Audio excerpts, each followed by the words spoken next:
Éco-yachting, Éco-yachting, une émission de Nicolas Venance pour actunautique.com. Bonjour et bienvenue à vous dans Éco-yachting. Hier, une pétition a été diffusée depuis Cannes dont l'objectif est de sauver la plaisance sur la Côte d'Azur. Je vous propose tout de suite de rencontrer Patrice Cerdan de l'association SOS Navigation pour nous expliquer l'objectif de cette pétition et le problème sous-jacent actuellement sur la Côte d'Azur. Patrice, bonjour. Bonjour Nicolas. Alors Patrice, vous êtes commandant de yacht, vous êtes également membre de l'association SOS Navigation. Vous lancez un SOS aux décideurs pour sauver la plaisance sur la Côte d'Azur, un SOS qui est consécutif à un arrêté du préfet. En effet, la préfecture maritime de Toulon a édicté des arrêtés qui concernent les zones de mouillage en Méditerranée. Et à l'est du Var, on ne peut plus mouiller avec un bateau de plus de 20 mètres dans certaines zones.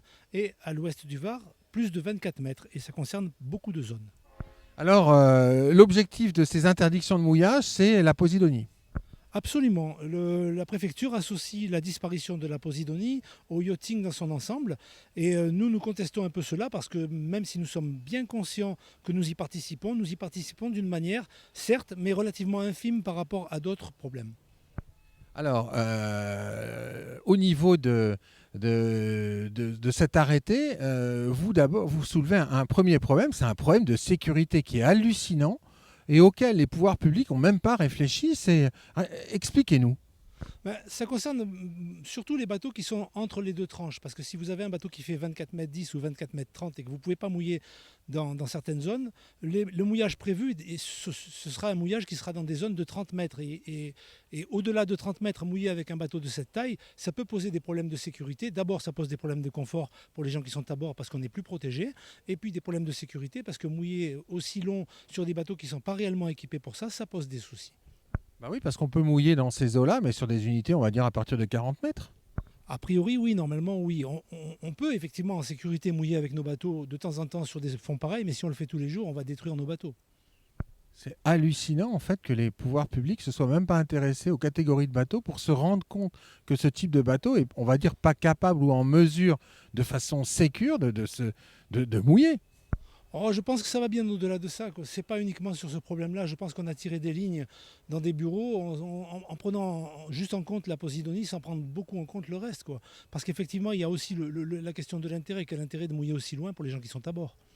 Alors, l'autre enjeu, il est économique. Et alors là, vous allez nous lire l'email reçu d'un commandant britannique d'un yacht qui, suite à ces mesures, expliquez-nous.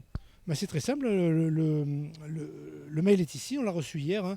Juste à titre d'exemple, je suis capitaine d'un yacht de 32 mètres et au vu des nouvelles réglementations ridicules, nous ne venons pas dans la région cette année et nous déménageons en Croatie en emportant nos 750 000 € de dépenses avec nous. Honte aux autorités. C'est hallucinant, c'est-à-dire que les autorités ne se rendent pas compte qu'il y a des centaines de millions d'euros qui vont partir ailleurs en Europe du fait de cette réglementation. Et avec une conséquence directe pour, on va dire, le yachting, mais également l'hôtellerie, parce que les gens ne restent pas forcément sur les hôtels, les restaurants, l'accastillage, etc., etc. Oui, ce n'est pas qu'ils ne se rendent pas compte, je ne pense pas ça, parce que nos associations représentatives les ont alertés sur tout ça, mais elles n'ont malheureusement pas été écoutées. Et je pense qu'on n'a pas d'autre choix aujourd'hui que de faire entendre notre voix de cette manière. Alors ensuite, il y a une question sur ces zones. On attribue au yachting la disparition des posidonies, mais prenons un exemple au large de Cannes. Là, il y a un couloir de disparition de posidonie qui est perpendiculaire à la côte. C'est attribué par les autorités au yacht. Mais quand on regarde vraiment une carte marine, et là il faut juste savoir lire une carte, qu'est-ce qu'on découvre ? On s'aperçoit que dans cette zone qui a eu, et c'est vrai, il y a quelques années des bateaux au mouillage, c'est surtout une zone qui débouche directement de la plage et de toute la ville de Cannes avec toutes les égouts qui se jettent dans la mer. D'ailleurs, la lutte de notre maire à ce niveau-là est conséquente, puisqu'il informe la population là-dessus. Mais c'est certain que cette pollution-là, plus tous les travaux qui ont été entrepris, l'ensablement des plages, l'endigage de la rade de Cannes, tout ça, c'est sûr que ça a créé des moments propices pour une disparition de posidonie. Donc en fait, on attribue au yacht une disparition qui n'est pas forcément et majoritairement due au yacht. Oui, exactement. Nous, on refuse d'être des boucs émissaires. On n'est pas les destructeurs de la planète pour lesquels on voudrait nous faire passer. Vous imaginez bien que la plupart d'entre nous, on est très attentifs à l'écologie et on a tout intérêt à l'être. Ah oui, expliquez-nous, vous êtes commandant de yacht. Pour les gens qui ne connaissent pas forcément le secteur, on se dit un yacht, ça pollue. Mais est-ce que les yachts, forcément, polluent? D'une certaine manière, oui, les yachts polluent comme tout le monde pollue, mais nous avons entamé depuis quelques années, au niveau de ce métier-là, une reconversion assez importante qui fait qu'on équipe nos bateaux de tous les moyens possibles pour essayer de limiter au maximum cette pollution. Et nous sommes très informés, les rejets, les caisses à eau grise, à eau noire, les produits d'entretien qui de plus en plus sont des produits bio. On est vraiment à l'écoute et notre clientèle est aussi à l'écoute de ça, évidemment. Oui, parce que les gens qui décident de naviguer sur ce type de bateau, c'est pour retrouver l'environnement et profiter de l'environnement. Exactement, c'est pour profiter d'une nature la plus naturelle possible. Alors, cette pétition, elle est en ligne. Est-ce que vous pouvez donner l'adresse à nos auditeurs?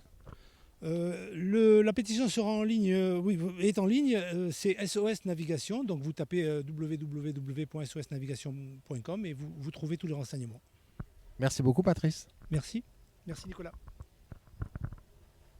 Cette émission est accessible à tout moment sur la chaîne YouTube d'ActuNautique, mais aussi en podcast sur Spotify, Deezer, Apple, Google, Acast et SoundCloud.